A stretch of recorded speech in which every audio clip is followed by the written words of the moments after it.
Hey everyone, welcome back to another week of Recruiting Reality, the show where we pair up hot topics in the entertainment industry with some helpful recruiting tips.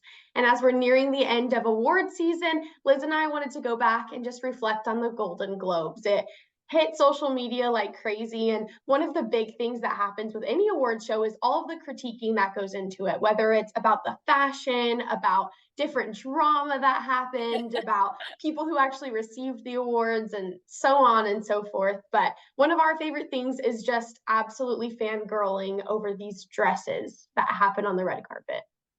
100%. The fashion is 10 out of 10. Yeah. We, of course, had to pick out a couple of our favorite outfits, particularly from the Golden Globes. For me, of course, Taylor stuck out in that gorgeous lime green It was sparkly so dress. Forever a Swiftie. And then I loved Natalie Portman's also sequin dress. I think I really like shiny things is the yeah, thing. same. What about you? Yeah, the same shiny theme. Margot Robbie's beautiful pink.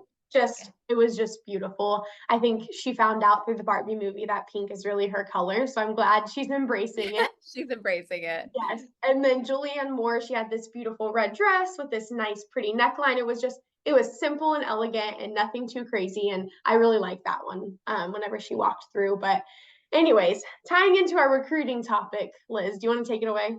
Yes, I will take it away. Well, the recruiting topic of the week is feedback, because essentially what we just did was offer our own personal critique to some gorgeous dresses. Sometimes feedback is positive, sometimes feedback is negative. So we really just wanted to kind of talk about how to approach feedback in general, especially within an interview process.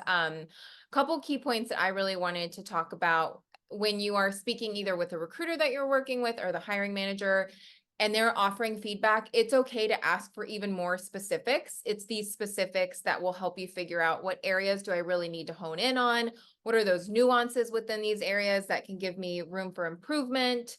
And then the second is just reflecting on that feedback, taking it receptively, understanding that feedback is part of how we learn, part of how we grow, part of how we improve for our next interview. And those are my couple of thoughts on feedback. What do you think? Yeah, I mean, in a nutshell, good feedback and bad feedback is going to help you. A lot of times when we hear like, "Oh, let's look at the interview feedback," we tend to have like the negative, like, "Oh, what could I have done better?" But also, like that's the big thing for if you did get let go from the interview process, like you want to know, "Hey, what should I do next time? Why didn't it work out? Like I need that closure." But if you're in the interview process, you get to that next step, it's also really beneficial to be like, "What did they like about me?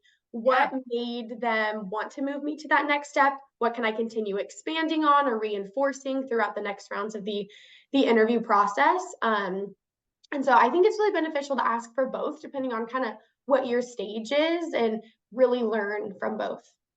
Exactly. We love all things feedback and we Yeah. love feedback on our show. So if you Yes. have any positive or negative feedback, we'd love to hear it or any ideas as we continue to conquer 2024. We would love more Yes. ideas for recruiting reality.